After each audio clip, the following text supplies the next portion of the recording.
Boa noite a todos. Sou o Maico Oliveira. Vocês estão no 24 Frames por Café, o podcast de cinema do Bookstime Brasil. Hoje em um formato diferente, em um formato de videocast, né? Essa live aqui que a gente está fazendo vai ficar disponível depois nas nossas redes sociais. Hoje gravaremos ao vivo o episódio do mês. Já já eu falo aí qual que vai ser o tema do filme. E essa ideia de trazer o 24 frames para o áudio e vídeo, ela já passava pela minha mente há um tempinho atrás. E aí, porque é muito mais fácil, né? Você coloca um frame e você discorre sobre o que você entendeu daquela cena, daquela atuação, daquele filme e tal. E aproveitando aí que o Bookstime avançou fortemente nessa questão das lives, a gente tem praticamente todos os nossos quadros aí sendo transmitido em live, né? Digamos que foi a oportunidade de juntar aí as duas coisas. E então estamos nesse desafio aí da live, é a nossa primeira live, então dá um desconto aqui para a pequena criança, se qualquer coisa acontecer. Estamos com o Kaique aí na técnica, dando aquela ajuda. Valeu, Kaique. Esperamos que dê tudo certo. Obrigado a todos e que seja uma excelente live. Beleza? Então é o seguinte, como é que vai funcionar? Eu fiz uma pequena apresentação aqui, uma apresentação bem modesta. Eu vou compartilhar a minha tela, beleza?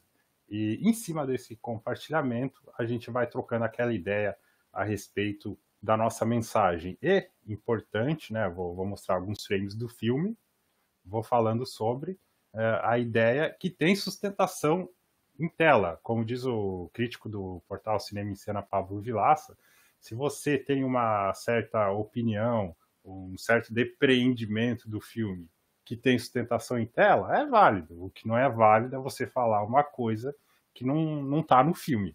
Beleza? Então, vamos aos slides aqui, meu caro Kaique. Muito bem. Estamos aí, o filme A Mão que Balança o Berço, certo? Já já eu vou falar a sinopse do filme, o elenco e tal. Não darei spoiler do filme, então se você não assistiu, pode ficar tranquilo, vem na paz. Nós vamos nos ater à sinopse do filme. A partir da sinopse ali a gente dá uma breve explicação do que se trata e tal. E em cima disso nós mostramos as imagens. Então, caso você tenha interesse em ver depois o filme, ele está disponível no Telecine Play. Você faz aquele cadastrinho lá maroto, fica uns dias gratuitos, assiste esse filme, assiste a vários outros, o catálogo do Telecine é muito bom.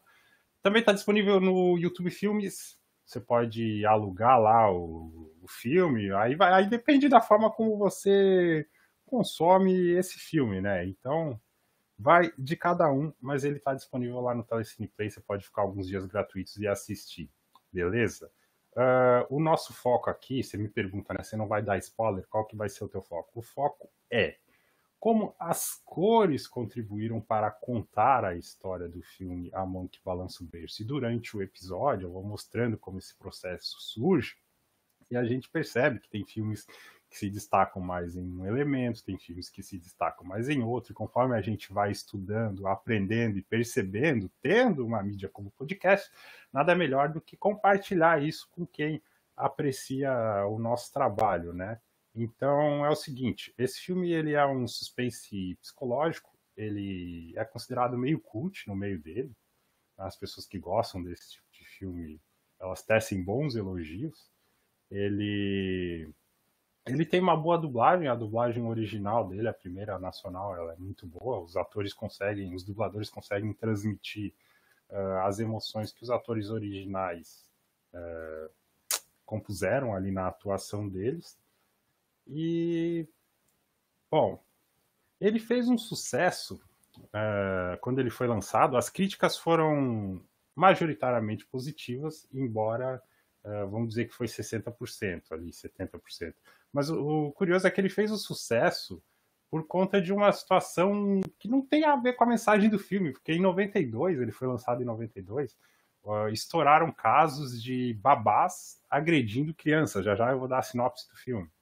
Só que as pessoas, os programas norte-americanos divulgavam esses casos, discutiam e falavam sobre esse filme. Ah, tem um filme e tal, não sei o quê. Só que a mensagem do filme é outra. Então o filme aproveitou essas discussões levadas ao grande público e embalou ainda mais o sucesso desse filme, né? Vamos aqui para... Vocês estão me vendo aí no cantinho, vou entrar aqui no IMDb, né? Esse filme ele é dirigido pelo Curtis Hanson, ele é escrito pela Amanda Silver. Esse roteiro ele era uma tese da Amanda Silver. Ele tem como protagonista a Annabella Xiora, tem a Rebecca De Mornay, o Matt McCoy, Anne Hudson, Juliana Moore, e esses são os mais importantes.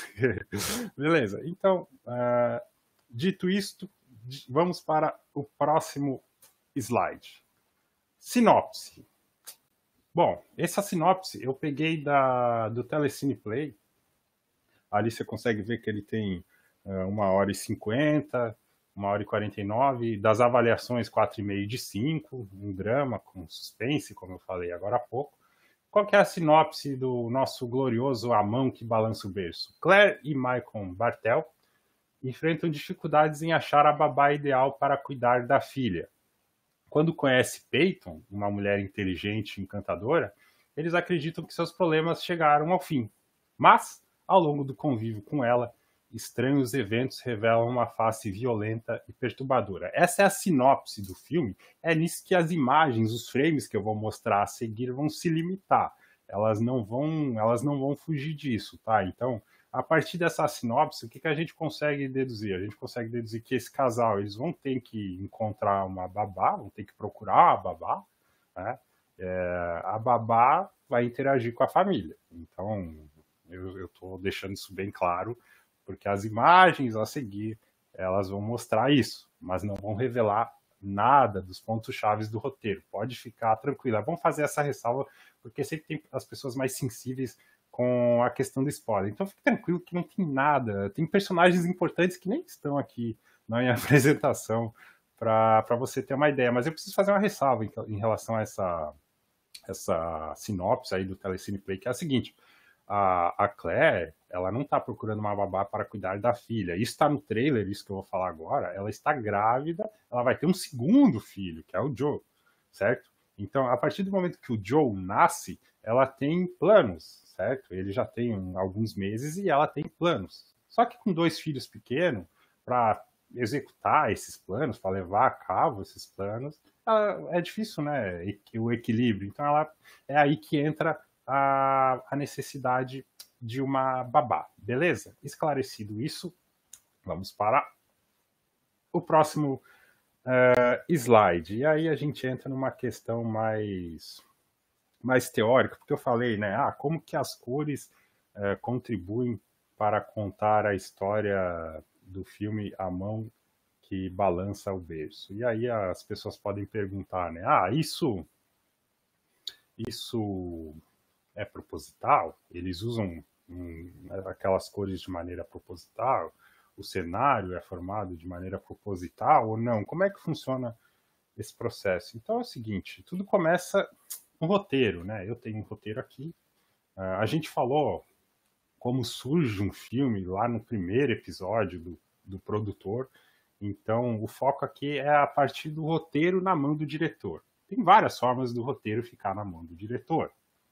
Essas formas a gente dá uma explicada melhor lá no primeiro episódio do especial do produtor. Mas o roteiro, a partir da mão, quando chega na mão do diretor, ele tem aquela estrutura clássica, né?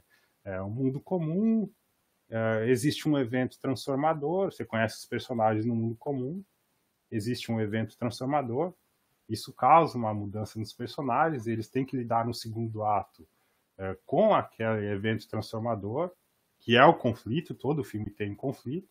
Em um dado momento tem o clímax do filme, que é a resolução ou não do conflito, e depois é a volta à normalidade, embora essa normalidade não seja a mesma do começo, porque houve transformação nos atos anteriores. Só que esse tipo de informação, ele não é suficiente de repente, para quem está assistindo não conhece como funciona a construção de um filme, né?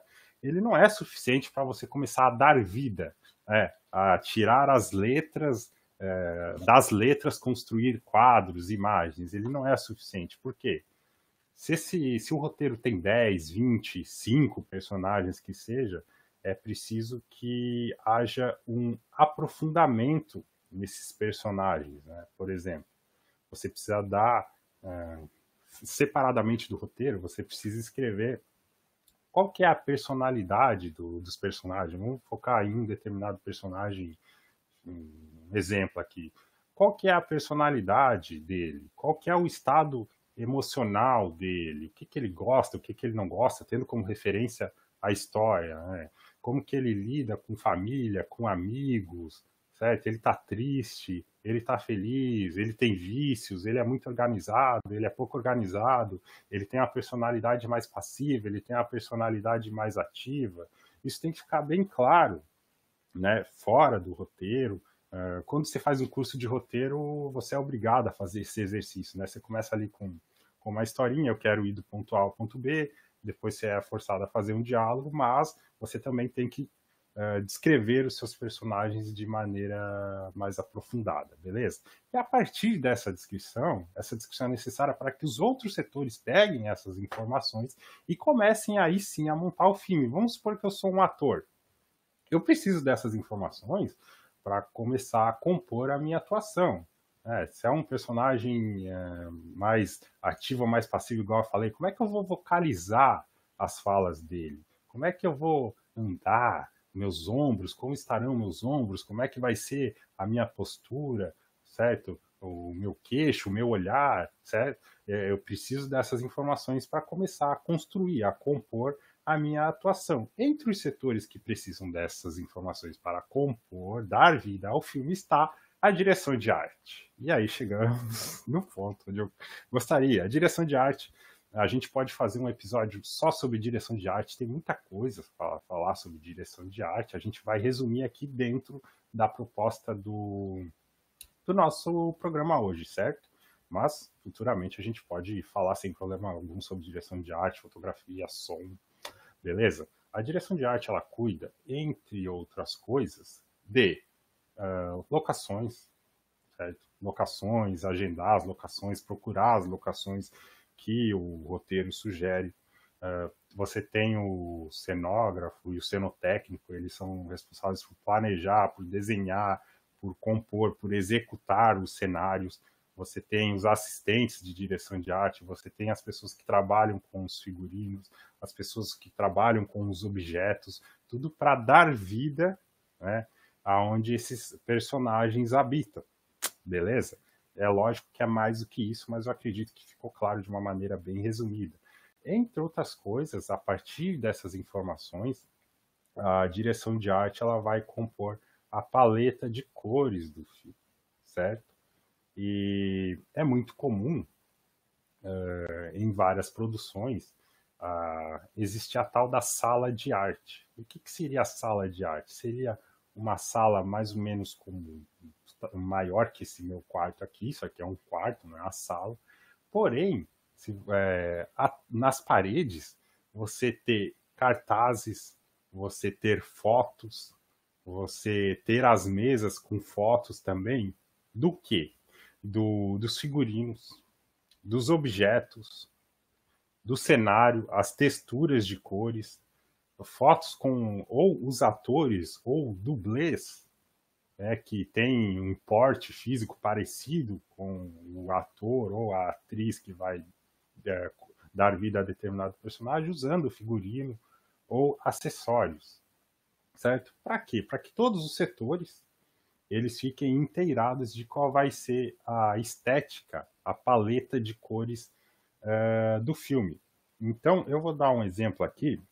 Vamos supor que eu seja um jogador de futebol, que eu me aposentei, e eu estou desmotivado, porque eu gostava muito daquela adrenalina, das viagens, da pressão, do dia a dia, do treinado todo dia. E agora que eu não tenho mais isso, né? Eu não tenho a imprensa, os torcedores me cobrando, eu estou desmotivado, eu estou ficando triste. E aí o tipo de pergunta que é feito nessa parte aí de pré-produção, ou na parte aqui de composição do personagem, né? Notadamente aí a parte de direção de arte, como que seria a casa de um jogador de futebol que está desmotivado? Como que seria o quarto? Como que seria a... Eu li o comentário da Raquel aqui. Como que seria a pia de louças de um jogador de futebol, ex-jogador que está desmotivado? Quando ele sai, como é que ele interage com as pessoas? Como que ele se veste? Como que ele se cuida? Como é que é o armário dele? Eu acho que ficou claro, a partir dessas perguntas, você começa a dar vida aos ambientes que compõem a vida desse personagem, né? E o passo seguinte é a decupagem e o storyboard. O que seria a decupagem e o storyboard? Bom, você tem aqui, isso aqui não é um roteiro, tá? Ele não tem a estrutura de um roteiro, é um mini curso que, enfim. Mas vamos supor, você tem aqui uma cena. Ah, boa.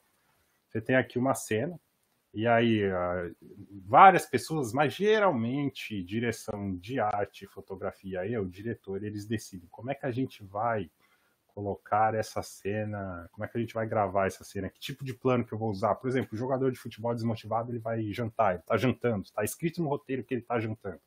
Como é que eu vou enquadrar isso? Eu vou fazer um plano mais aberto, depois eu ficar fechando nos personagens que vão conversando. A partir da decupagem, você vai montando ali quais são os planos, né, para posicionar as câmeras. E dentro dessa composição aí de cenário, de figurino, você já deixa bem claro o que você quer mostrar na tela. E o passo seguinte é o storyboard. A partir do momento que você tem o que vai ser filmado, qual é a posição da câmera, o storyboard é a história no quadro. Eu não tenho aqui exatamente um storyboard, mas eu tenho algo muito bom. X-Men, a saga da Fênix Negra. Eu separei uma página aleatória aqui, porque o storyboard é mais ou menos uma história em quadrinho. Não é exagero em dizer, existem pessoas que desenham o roteiro e ele fica, inclusive, nessas salas de arte para as pessoas terem uma noção. Não, assim tá bom, assim tá adequado, vai mostrar tal figurino, vai mostrar o item lá no fundo. Enfim, aqui eu tenho um exemplo, né? Você tem no roteiro escrito, externa noite, né? Que é externa que é fora, né, e tá noite. Aí você filma um plano mais aberto, depois você aproxima, vê onde estão os personagens, mostra os personagens e a partir disso tem os diálogos. Isso é o storyboard.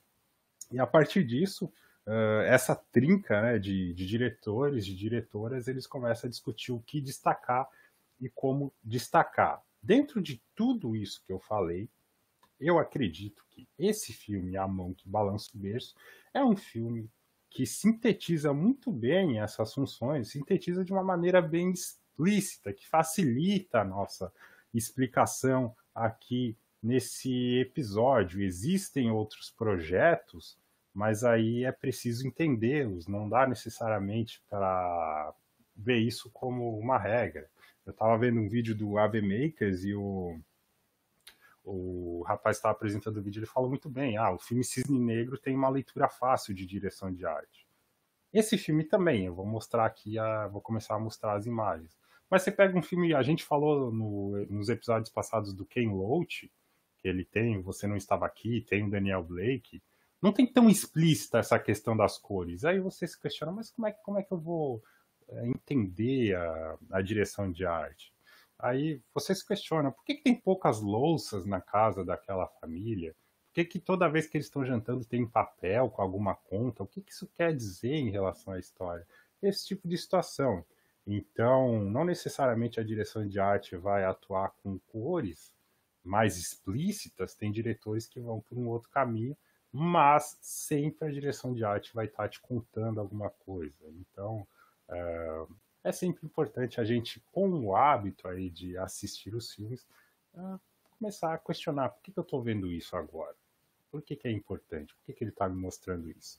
Beleza, então é isso. Como diz o crítico do portal Cinema em Cena, Pablo Vilaça, todo filme tem uma bula que ajuda a compreendê-lo. E a direção de arte, o que você vê a partir da câmera, ela tem vários elementos ali que dão dicas sobre a história, certo? Bom, você viu que eu falei de cores, então, voltando aqui ao nosso PowerPoint, teoria das cores. Pois bem, antes de falar de teoria das cores, eu preciso fazer uma ressalva aqui, certo?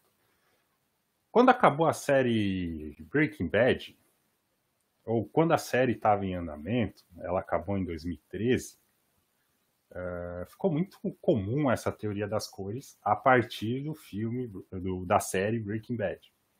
O problema é que ainda existem muitos textos hoje, se você pesquisar, que as pessoas elas pegaram essa teoria das cores, que na verdade é uma psicologia das cores, e elas a aplicaram para todas as obras, praticamente, do audiovisual.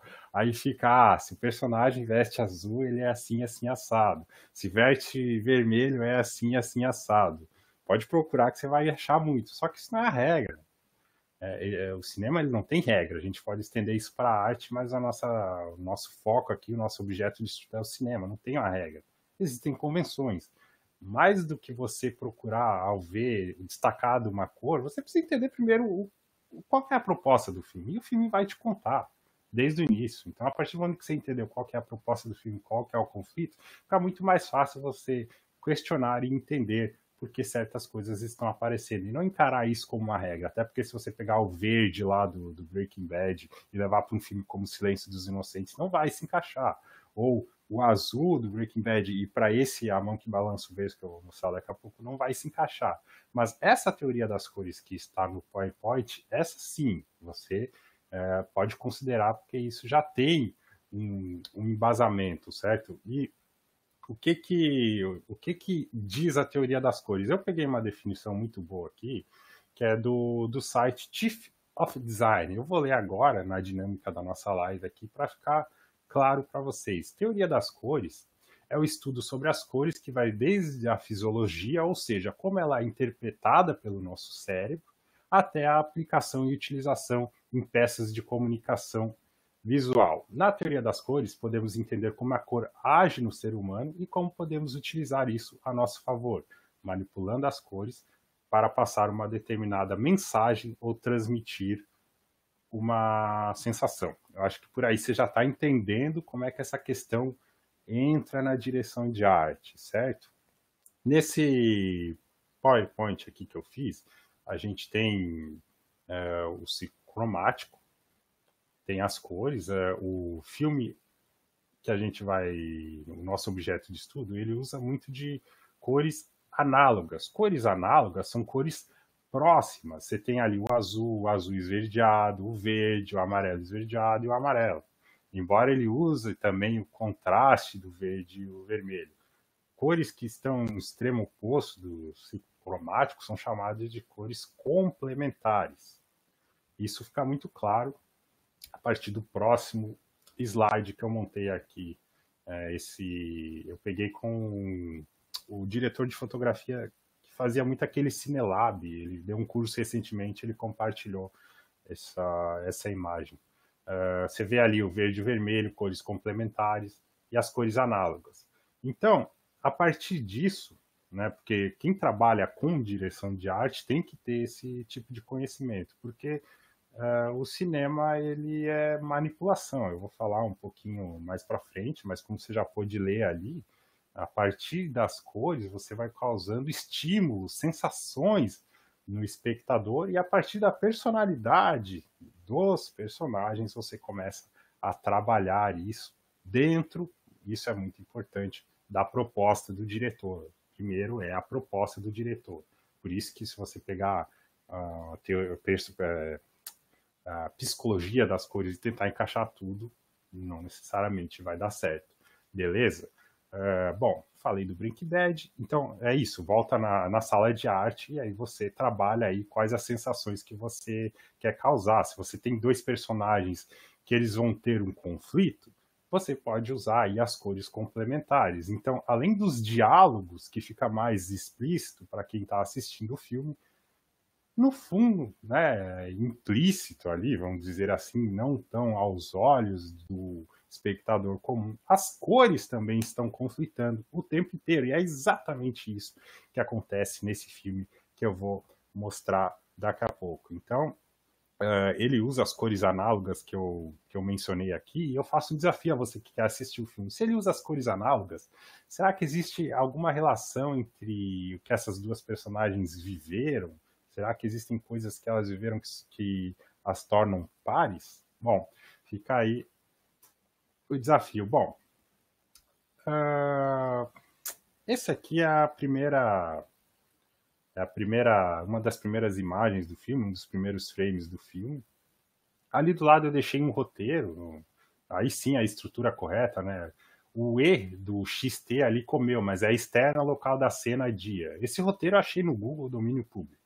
Não é o roteiro do filme, não encontrei o roteiro original do filme. O que é externa? É que tá fora, né? Interna seria dentro da casa. A gente precisa dessas cenas para saber se a gente vai gravar de dia, gravar de noite. Então, no filme, no início, né?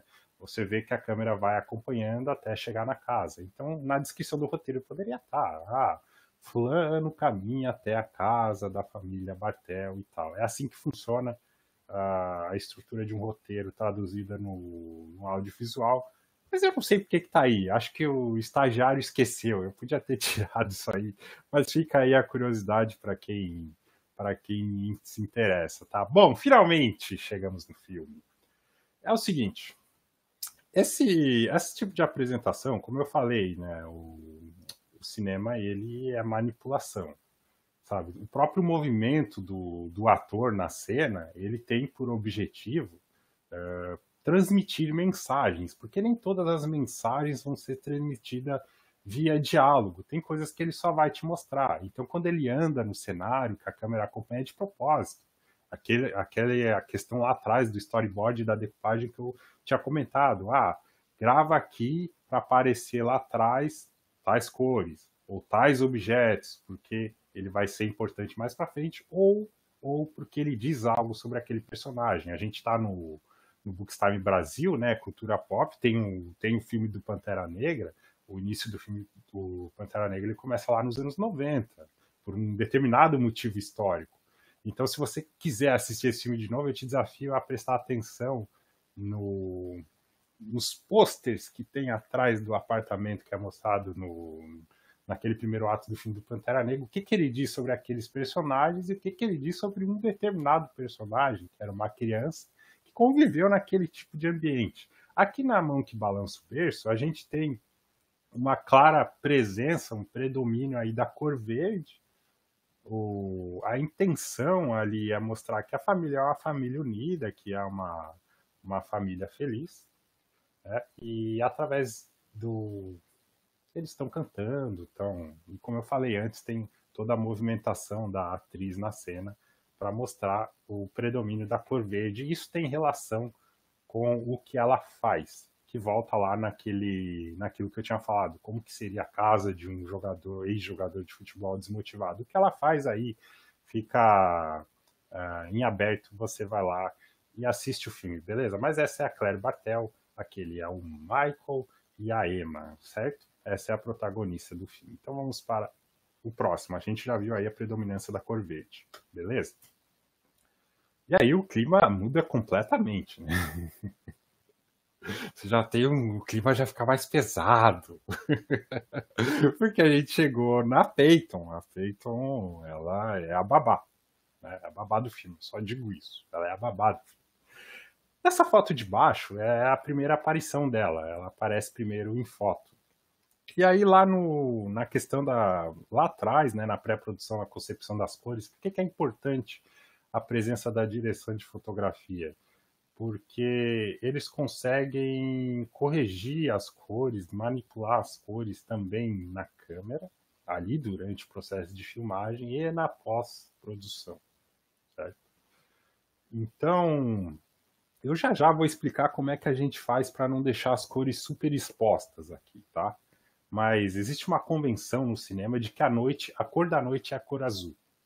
Então, na pós-produção, você consegue realçar mais o azul em relação às outras cores, que é o que a gente está vendo ali na foto de baixo. E também a gente está vendo que a predominância dela é a cor azul também na foto de cima. Então, juntando essas duas informações, voltando lá na sinopse, a gente percebe que tem a cor verde e a cor azul. E essas cores elas vão se interligar, certo?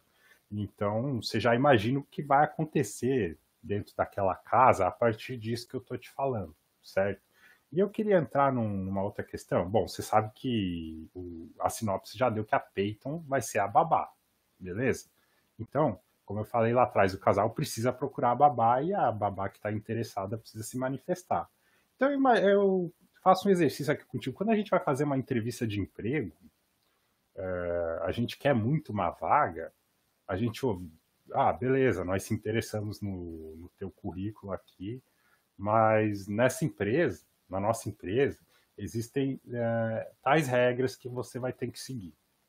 Aí você aceita, né? Você vai ter que mudar um pouco a tua rotina, a forma como você faz as coisas, mas você tem tanto interesse no emprego que você aceita, beleza? Show, né? Então vamos supor que a tua cor seja a vermelha e a cor da empresa seja a preta. A partir do momento que você aceita seguir certas coisas, vai ter uma mistura das cores. Concorda comigo nesse exemplo hipotético? Beleza. E aí imagina, a Peyton, ela tem interesse na vaga de babá, como que isso se manifestaria na questão das cores, que é o nosso próximo slide aí. A gente vê que o figurino dela é composto majoritariamente da cor verde, mas tem muito destacado da cor azul. E aí a pergunta, né, o que isso quer dizer? Será que ela vai abrir mão do que ela é, dos planos dela, ou será que não?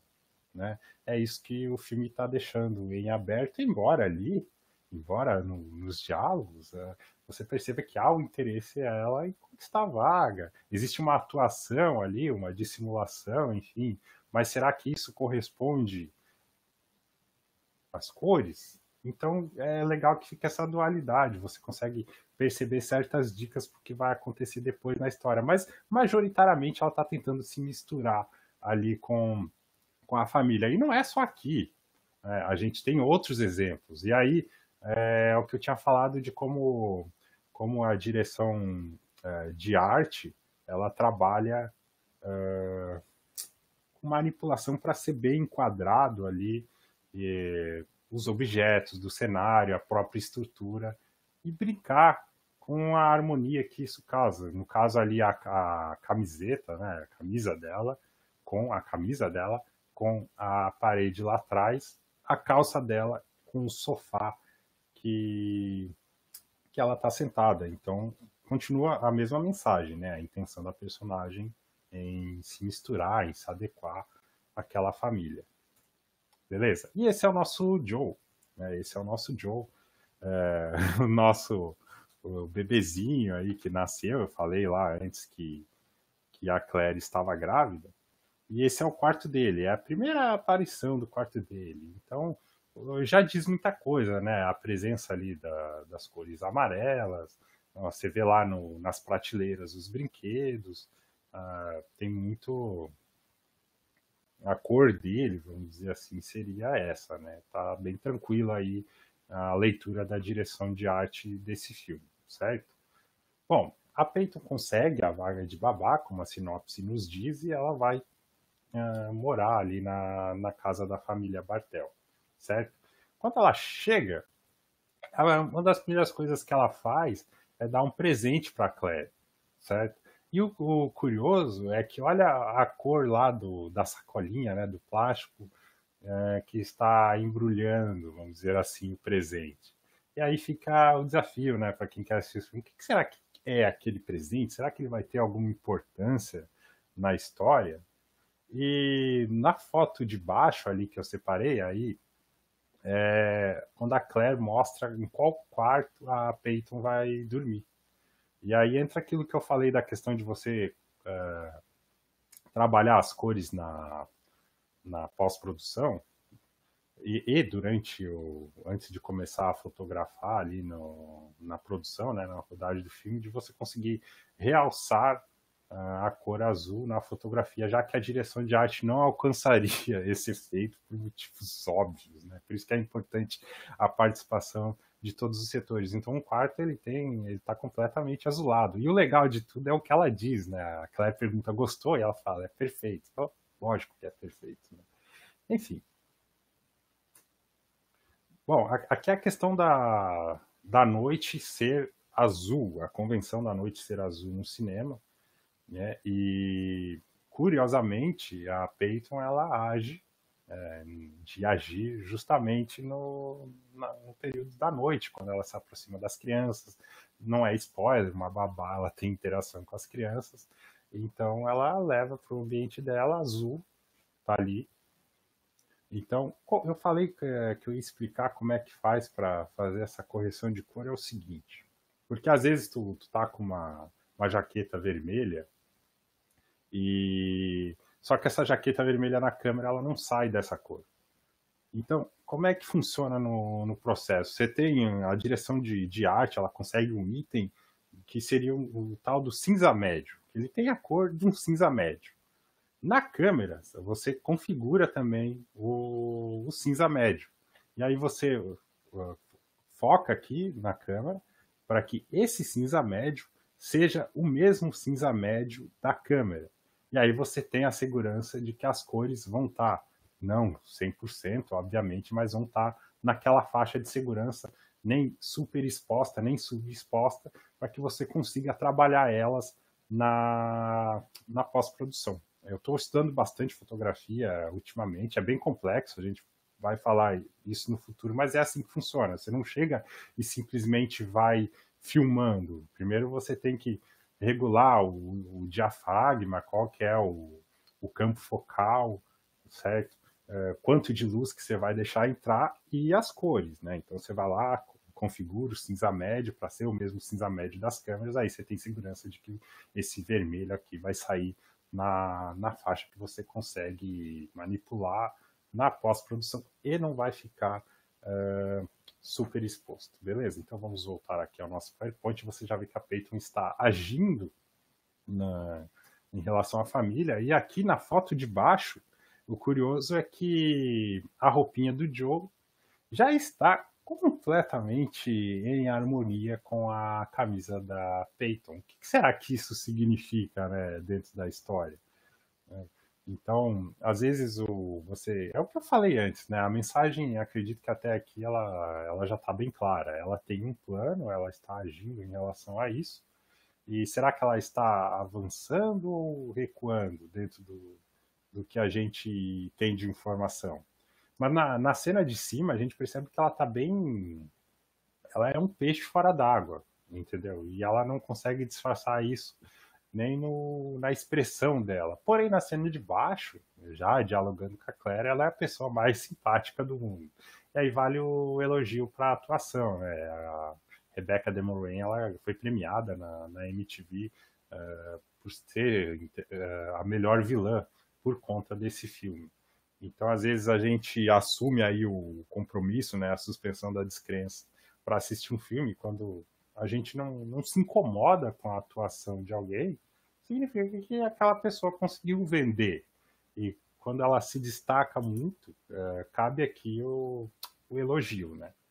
Inclusive, eu acho esse um dos melhores frames do filme ali, o de baixo, né? Porque ele mostra bem o contraste, o que está acontecendo naquela família, e não necessariamente a mãe está percebendo. Bom, esse exemplo aqui que eu queria dar nesse slide é o seguinte, já indo para os finalmente aqui do nosso podcast, como que a direção de arte trabalha para conduzir o nosso olhar, certo?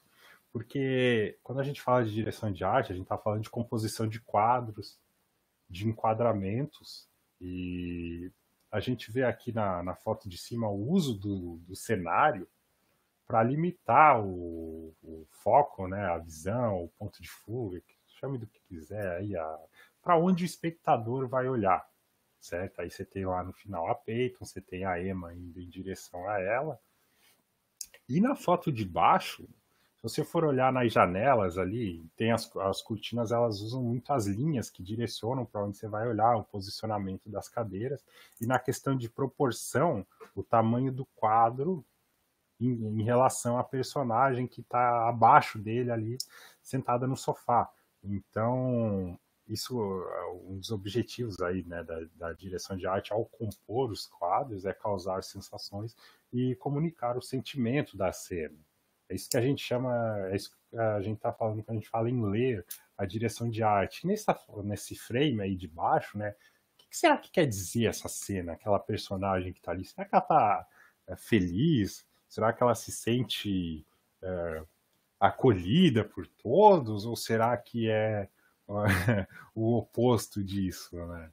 Enfim, então, assim, quando a gente fala em composição de quadros, aí a gente sai, né, do cinema. A história da arte, ela é bem antiga, bem documentada e bem fundamentada em relação a isso que eu falei agora, a gente explicou lá a questão da teoria das cores, e também aqui na composição dos quadros. Tem a regra dos terços, tem o Fibonacci, e a direção de arte usa desses conhecimentos com a questão do cenário para ir fazendo essa composição e transmitindo uma mensagem, né? Direcionando o espectador a ter determinadas sensações. A gente pode chamar de manipulação, não no sentido negativo, até porque o cinema, ele é uma manipulação. Quando o ator atua, ele é uma manipulação. A trilha sonora é uma manipulação. O corte na edição é uma manipulação. E eu digo mais, quando a gente entra numa sala de cinema, ou a gente vai assistir um filme, a gente se desarma e a gente, entre aspas, assina um contrato aceitando essa manipulação. E a gente espera ser recompensado por conta disso. Certo, gente? Acredito que ficou bem claro aqui a intenção do nosso episódio. Vamos para os últimos slides, né? Que eu falei que vai ter esse embate de cores. Então é o seguinte, lá atrás eu mostrei o quarto do Joe em determinado momento da história, e aqui está o quarto do Joe em outro determinado momento da história. Como é que termina? Eu acredito que pelo nosso bate-bola ali, se eu mostrasse como é que terminou, você já ia sacar o que aconteceu. Mas é óbvio que a gente não vai mostrar, né? Assina o Telecine Play lá, aquela assinatura marota dos dias grátis, vê lá o filme, ou vai no YouTube e aluga, vê o filme, para ver como é que essa história terminou, porque é visível que houve uma mudança. Você vê lá nas prateleiras, tanto na foto de cima quanto na foto de baixo. Aqui ficou bem mais explícito a questão. Mas, como eu falei antes, esses conflitos, eles vão acontecer o tempo inteiro, entendeu? E até que chega uma hora que você, opa, mas se você for voltando, você vai percebendo que eles estavam ali o tempo inteiro. E a última aqui é o nosso Joe, o próprio Joe. Você vê a diferença na composição aí de cor dele, né? Enfim, como terminou isso? Fica a dica aí para você assistir a esse grande filme, A Mão que Balança o Berço. E eu interrompo por aqui a minha transmissão. É a primeira transmissão, leva aí em conta, né? Aos poucos a gente vai ficando mais à vontade, mas eu espero que vocês tenham gostado. Nós voltaremos a fazer vários episódios assim. Então, é o que eu falei, nessa quarentena eu estou estudando bastante sobre cinema, e conforme a gente vai percebendo formas de contar uma história, tendo um podcast, um videocast, nada melhor do que a gente interagir essa compreensão com aqueles que nos apreciam. Porque é natural, é o que eu estava falando. Existe um filme que vai se destacar, ele quer contar mais uma história a partir de um elemento, ele acaba deixando outros de lado. Eu estou tentando compor aí uma autópsia daquele filme Baby Driver, e é muito claro assim que ele se destaca na questão da trilha sonora, do design de som, da edição, da montagem. Mas se você for olhar roteiro, desenvolvimento de personagem, propósito, já fica um pouco de lado. Mas é que se você quer fazer um projeto meio experimental, determinado, você não vai conseguir abraçar tudo, entendeu? Então, a partir do momento que a gente consegue ter essas percepções, nada melhor do que montar e compartilhar aí com aqueles que nos apreciam. Eu espero que vocês tenham gostado. Obrigado por terem chegado até aqui. Estaremos de volta no próximo mês. A galera aí deixando os seus recados. Como eu falei, essa live vai ficar salva aí nas nossas redes sociais. Estaremos de volta, gente. Muito obrigado mesmo aí pela força. Um abraço, estamos abertos aí a dicas, sugestões, críticas, elogios e tudo mais, certo? Beleza, gente? Vou indo nessa. Forte abraço. Até a próxima. Valeu. Tchau.